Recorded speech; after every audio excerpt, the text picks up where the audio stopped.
Hello guys, मैं हूं शुभजीत और आपको मेरे चैनल में स्वागत है। जैसे कि मैं बोला था प्रीवियस वीडियो में हम लोग घूमे थे लिंगराज मंदिर। अभी हम उदयगिरी खंडगिरी केव्स घूमने जा रहे हैं और पर्टिकुलरली मैं अभी उदयगिरी केव्स पे हूँ। पर उससे पहले मैं आपको थोड़ा जानकारी दे देता हूँ, क्योंकि अगर वैसे हम लोग घूमने चले जाएंगे तो कोई मज़ा नहीं रहेगा, राइट। तो इसमें क्या होता है कि मैं पर्टिकुलरली आपको बता दूं कि आपको थोड़ा जानकारी हिस्ट्री के बारे में रखना चाहिए। लाइक आप सब जानते होंगे, मैं तो ये नहीं बोल रहा हूँ कि मैं आप कुछ नहीं जानते हैं ये उड़ीसा के बारे में। फिर भी मैं आपको थोड़ा रिवाइंड कर देता हूँ कि उड़ीसा का नाम पहले पहले उड़ीसा हुआ करता था बाई इंग्लिश पीपल, अंग्रेज़ के ज़माने पे। उड़ीसा से पहले उसका नाम उत्कल था, उत्कल से पहले उसका नाम कलिंगा था। सो कलिंगा उसका बेस ही नाम है उड़ीसा का पर्टिकुलरली। तो ये बात उस टाइम की है जहाँ पे लगभग बहुत सारे राजा इस कलिंगा पे राज किया करते थे। उस ड्यूरेशंस पे कलिंगा का एम्पायर कभी घटा कभी बढ़ा। तो इस टाइम पे एक राजा थे जो अशोका के बाद, द ग्रेट अशोका, हम सब जानते हैं, हिस्ट्री में पढ़े हैं। अशोका ने कलिंगा वार पे कलिंगा को मतलब विक्ट्री किया था। जो बिंदुसार उसके पिताजी जो नहीं कर पाए, वो मतलब वो ठान लिया था जब राजगादी वो संभाले थे, वो ठान लिया था कि मैं कलिंगा को जीत के ही रहूँगा। क्योंकि उस टाइम पे कलिंगा का पोर्ट सिस्टम, मतलब वो यहाँ से बहुत सारे कंट्रीज़ को मतलब विदाउट वर्टिकल एनी नेविगेटर, आजकल के ज़माने में तो बहुत सारे नेविगेटर हुआ करते हैं, पर उस टाइम के ज़माने में पोर्ट सिस्टम इतना स्ट्रॉन्ग था कि हर कोई ये स्टेट को मतलब ये जो साम्राज्य, जो कलिंगा का साम्राज्य, वो जय करने की कोशिश कर रहा था, पर कोई नहीं कर पाता था। बिम्बिसार भी ट्राई किए थे। उसके बाद अशोका, ग्रेट अशोका ने जब राजगादी संभाला, वो ठान लिया कि मैं इसको जय करके ही रहूँगा। तो वो कर लिया। वो बाद में जाएंगे, हम नेक्स्ट ब्लॉग में जाएंगे कि वहाँ पे कहाँ पे एक्चुअली ये वॉर हुआ था, तो मैं आपको डिटेल्स वहाँ ले चलूँगा। पर अभी इसकी बात मैं कर रहा हूँ पर्टिकुलरली कि यहाँ अशोका के बाद कलिंगा के जो भी किंग्स रहे हैं वो मतलब मगध से, क्योंकि अशोका का तो मगध एम्पायर था ना, तो वो मगध एम्पायर से कलिंगा को पूरा ले लिया, मतलब वापस ले लिया कलिंगा एम्पायर को। फिर उन डायनेस्टी में बहुत सारे सोमवंश आए, गंगवंशी आए, एक महामेघवाहन एक डायनेस्टी है, वो यहाँ पे रूल किया करते थे। यह लगभग, मैं किसकी बात कर रहा हूँ, लगभग 220 CE उसकी बात कर रहा हूँ। तो उनमें से एक राजा थे, उन्हीं डायनेस्टी, महामेघवाहन डायनेस्टी के एक राजा थे, खारवेल। खारवेल उनका नाम था और उनको एक बड़ा नाम से पुकारा जाता है यहाँ पे।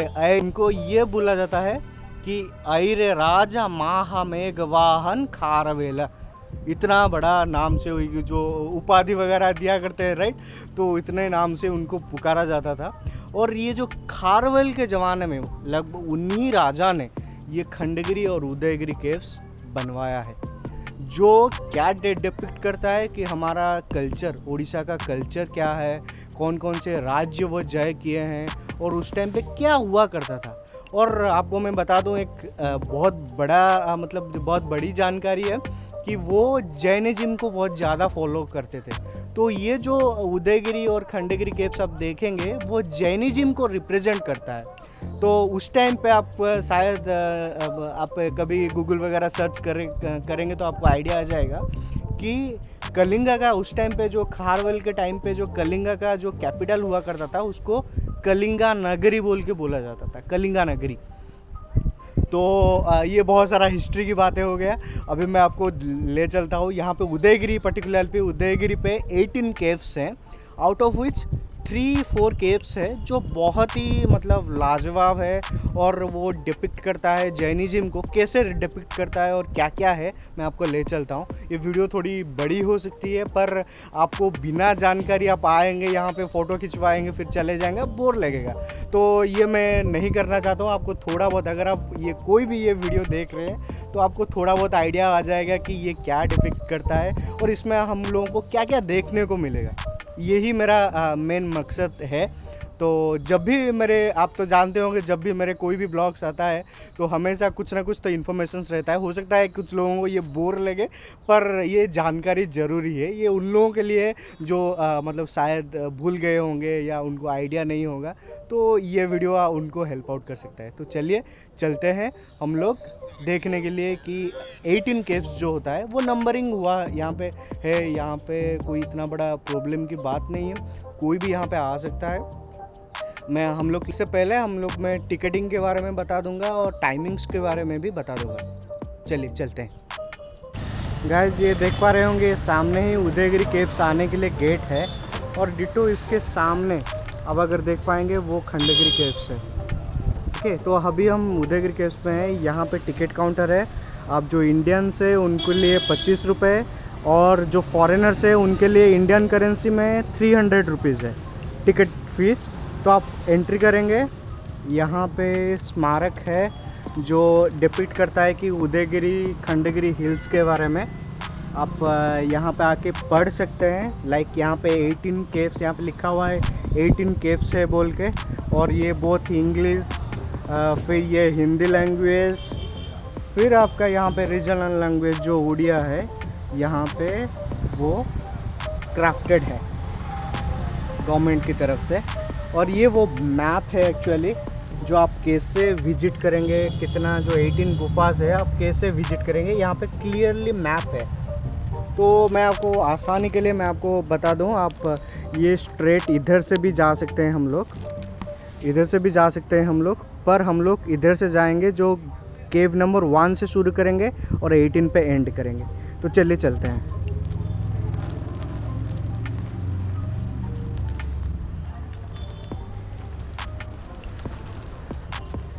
देख पा रहे होंगे हम लोग अभी केव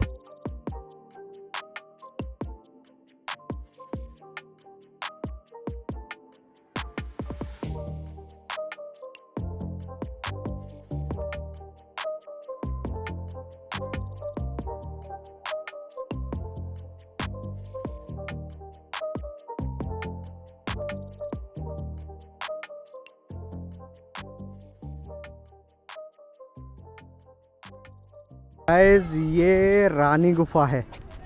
रानी गुफा बोले तो सिर्फ रानी को रिप्रेजेंट नहीं करता है जो नाम है, पर एक्चुअली ये डबल स्टोरेज बिल्डिंग है। यहाँ पे जैन मुनि वगैरह सारे जो रहते थे वो, यहाँ पे जो जैन मुनि वगैरह रहते थे यहाँ पे क्या करते थे, वो जो मेडिटेशन क्या करते हैं ना, वो मेडिटेशन क्या करते थे यहाँ पे। ये इंडिविजुअल कमरा है,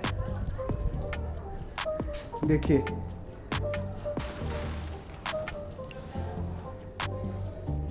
इंडिविजुअल कमरा है। और यहाँ पे ये क्या करते थे कि यहाँ पे क्या करते थे, जैन मुनि इंडिविजुअल कमरे में बैठते थे। और आप जानकर ताज्जुब हो गए, कलिंगा के टाइम पे 5 लाख के करीब स्कल्पचर्स हुआ करते थे। जो शिल्पकार होते हैं ना, 5 लाख के करीब हुआ करते थे। तो जिसकी वजह से ये सारे वो खारवेल के टाइम पे बनाए गए हैं। और ये जैन मुनियों के लिए है, क्योंकि वो राजा जैनिज्म को ज़्यादा फॉलो करते थे। तो ये आप ये भी जानकर ताज्जुब होंगे, ये ईस्ट को फेस करता है।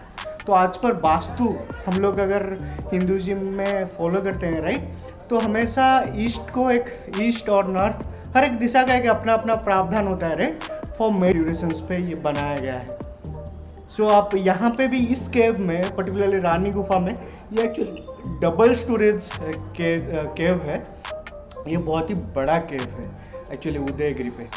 यहाँ पे आप देखेंगे हर एक स्कल्पचर्स, यहाँ पे जैसे वार वगैरह हुआ करता था, देखिए ये पूरा डिनोट करता है। देखो एक दूसरे को फाइट कर रहे हैं, कैसे फाइट हुआ करता था।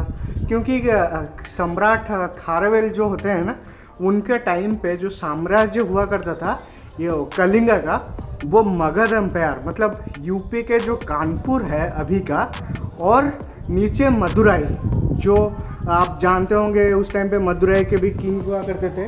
तो मदुराई जो है ना, वहाँ पे भी, वहाँ तक एक्चुअली यूपी के कानपुर से मदुराई तक वो पूरा कलिंगा का एम्पायर था।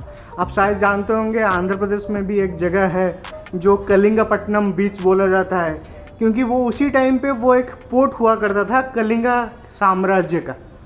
तो ये देख रहे हैं कितना मस्त तरीके से ये मतलब क्राफ्टिंग हुआ है।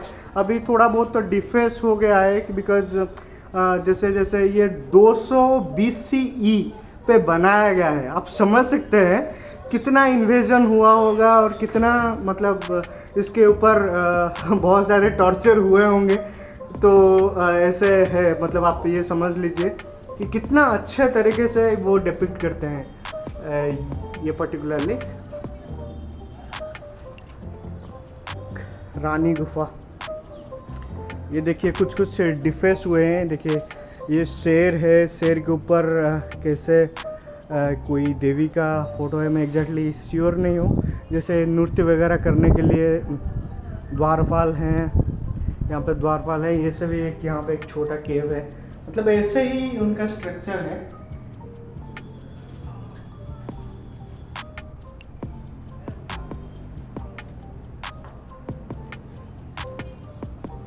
ये देखिए कितना, ये हम लोग टॉप फर्स्ट फ्लोर पे है। ये नीचे का देखिए, नीचे भी बिल्कुल वैसा ही बनाया गया है। कितना सुंदर है यार, कितना सुंदर है। यहाँ पे देखिए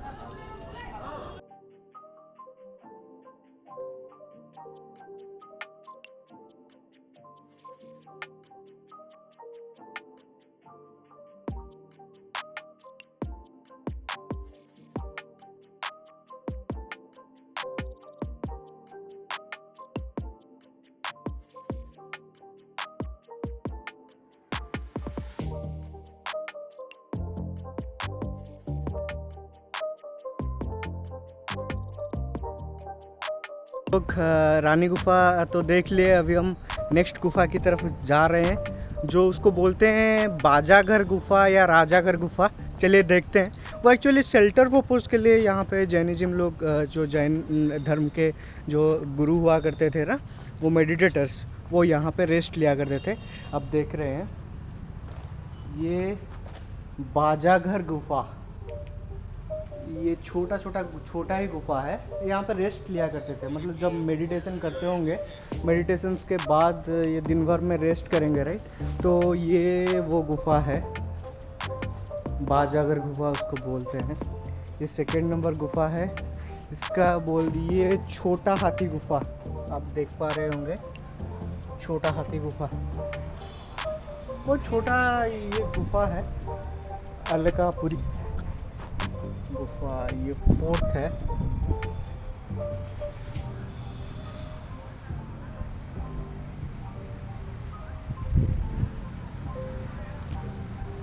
वो हमारा मेन एंट्रेंस है।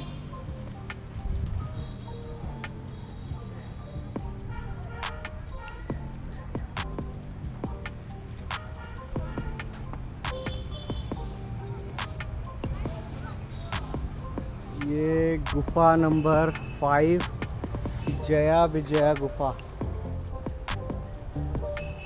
ये वो गुफा है गुफा नंबर 5। तो उसके लिए हमें वापस क्या करना होगा, नीचे यहाँ से उतरना होगा, फिर उधर से हमको उठ के आना पड़ेगा। तो चलिए चलते हैं।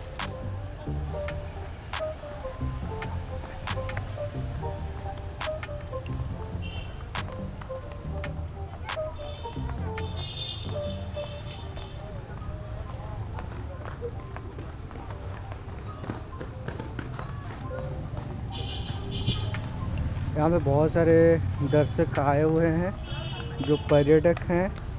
बहुत सारे यहाँ पे स्कूल्स के बच्चे, फॉरेनर्स, और एक बहुत बड़ा टूरिस्ट स्पॉट है एक्चुअली। अगर कोई भुवनेश्वर आया है और इसे घूमना छोड़ दिया है, उसके लिस्ट में नहीं है, तो मेरे ख्याल से ये वो बहुत बड़ी गलती कर रहा है। क्योंकि उस टाइम पे उसका आगे यहाँ पे देखना है कि कितना, मतलब एक पहाड़ को क्राफ्ट करना इतना आसान सी बात है नहीं। ये केव नंबर 6 है, पनस गुफा।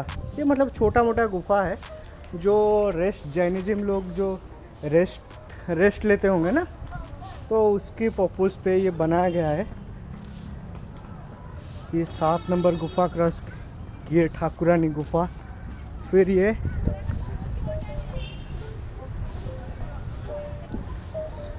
8 नंबर की गुफा है।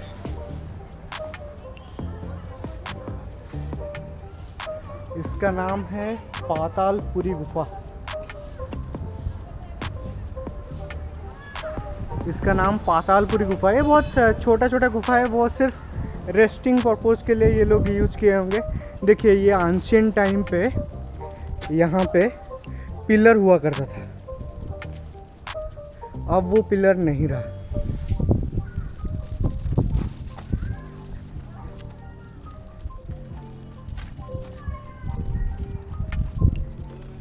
देखिए आप जो देख पा रहे होंगे, ये जो बेस है ना यहाँ तक, ये पूरा एंशिएंट टाइम का ही है, उसी टाइम पे ज़माने में। ये तो गवर्नमेंट ने support, archaeological survey of India जो है वो उसको सपोर्ट दिया है, पर ये ज़्यादातर केसेस आप देख पाएंगे।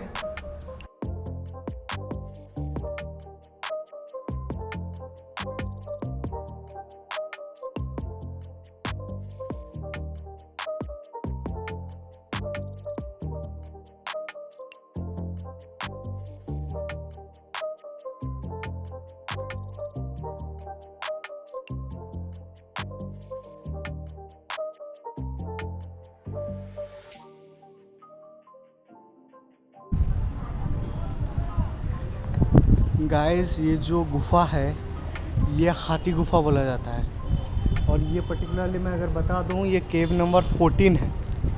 14 केव नंबर, ये हाथी गुफा बोला जाता है। ये सबसे बड़ा रॉक है, उसको क्राफ्ट करके उसको बनाया गया है। ये एक्चुअली 17 लाइन्स का खारवेल एम्पायर पे 17 लिखा हुआ है, जो खारवेल एम्पायर के बारे में बताया जाता है। तो मैं आपको, चलिए मैं दिखाता हूँ। वो शायद आप देख पा रहे हो कि नहीं, मैं श्योर नहीं हूँ। ये देखिए ऊपर जो है ये पूरा लिखा गया है 17 लाइन्स का। ये एक्चुअली लिखा है, द लैंग्वेज इज़ ब्राह्मी लिपि में ये लिखा गया है। ये तो भाई आइडिया है नहीं किसी को। ये 17 लाइन्स का ये वो गुफा है। इसको अभी गवर्नमेंट ने पिलर का सपोर्ट दिया है, पर ये पहले नहीं था ऐसा कुछ। यहाँ पे तो हवा बहुत तेज़ चलती है यार, मस्त है यहाँ। कुत्ते भाई साहब वहीं पे हैं, वो अपना मस्त मील ले रहे हैं। तो चलिए गाइस, अभी हाथी गुफा का ये हो गया। यहाँ पे 2 गुफा अभी तक हमने बड़ा गुफा देखा, एक रानी गुफा, एक हाथी गुफा। तो इसके अलावा यहाँ पे छोटे छोटे गुफा है। तो लाइक ये आप देखेंगे केव नंबर 13 सर्फ गुफा। ये सांप की तरह है, इसीलिए उसको सर्फ गुफा बोलते हैं।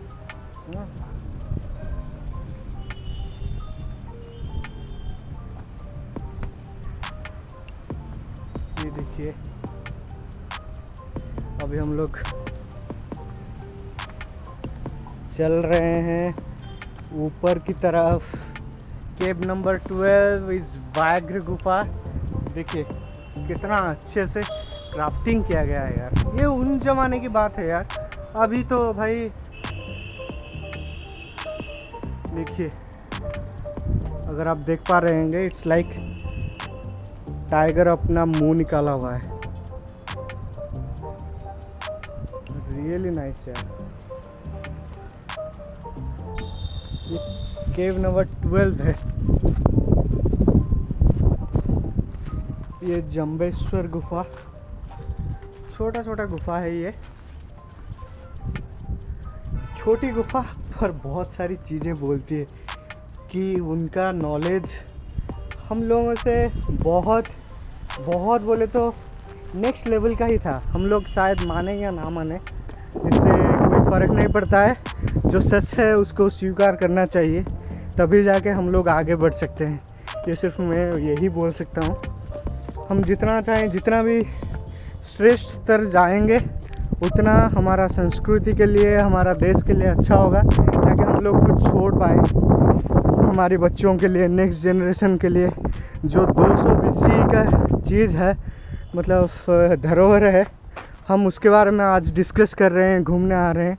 क्या पता अगर हम 2022 या हमारे टाइम में अगर हम लोग ऐसा कुछ बनवा के छोड़ें जो हमारा नेक्स्ट जनरेशन भी गर्व करे हम पे। यही मैं बोलना चाह रहा हूँ।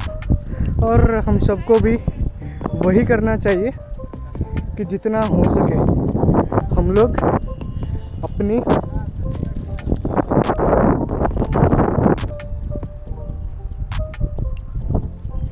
गाइस, जैसे आप थंबनेल पढ़ रहे थे राइट, कि यहाँ से सारा भुवनेश्वर दिखता है, तो जी हाँ, ये वो स्पॉट है जहाँ से सारा भुवनेश्वर दिखता है।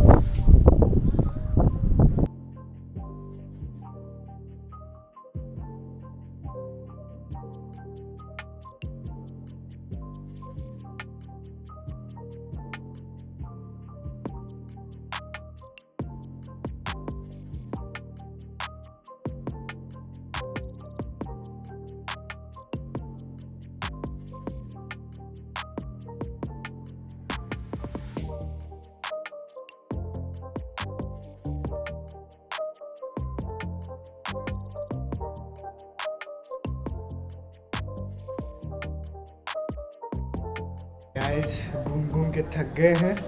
अभी मैं हाथी गुफा में हूँ, थोड़ा रेस्ट लूँगा, फिर हम लोग खंडगिरी गुफा की तरफ चलेंगे। मे बी ये वीडियो बहुत लंबा हो जाएगा, तो मे बी नेक्स्ट ब्लॉग में हम लोग चलेंगे खंडगिरी गुफा और धौलीगिरी, ये 2 लोकेशंस हैं अभी के लिए। फिर हम नंदनकानन भी चलेंगे, बहुत सारी जगह है भुवनेश्वर में, वो सारा कवर करेंगे एक बाय एक। तो स्मॉल रिक्वेस्ट करना चाहता हूँ कि अगर कोई मेरे चैनल को सब्सक्राइब नहीं किया है, प्लीज़ सब्सक्राइब करिए, चैनल को सब्सक्राइब करिए, ताकि ये मुझे हेल्प आउट कर सके, ये मेरा एंथुसियाज्म को और भी बढ़ाए, ताकि मैं आप लोगों के लिए नया नया जगह पे एक्सप्लोर करूं और नया नया इन्फो में। सिर्फ आप मेरे वीडियोस में सिर्फ जगह देखेंगे नहीं, उसके बारे में जानेंगे भी, क्योंकि मेरा ये मकसद ये है कि हम बस जाएंगे, फ़ोटो खिंचा लेंगे, फिर वापस चले आएंगे, इससे कोई जमता नहीं है। ये मेरा स्ट्रैटेजी नहीं है। मैं उस बारे में थोड़ा बहुत इन्फॉर्मेशन दूंगा, ताकि आपको वो जगह जाने में और एक्सप्लोर करने में और भी मज़ा आए। तो with this will meet in the next blog itself. चलिए, तब तक के लिए जय हिंद। आप सब खुश रहिए और अपने फैमिली को खुश रखिए।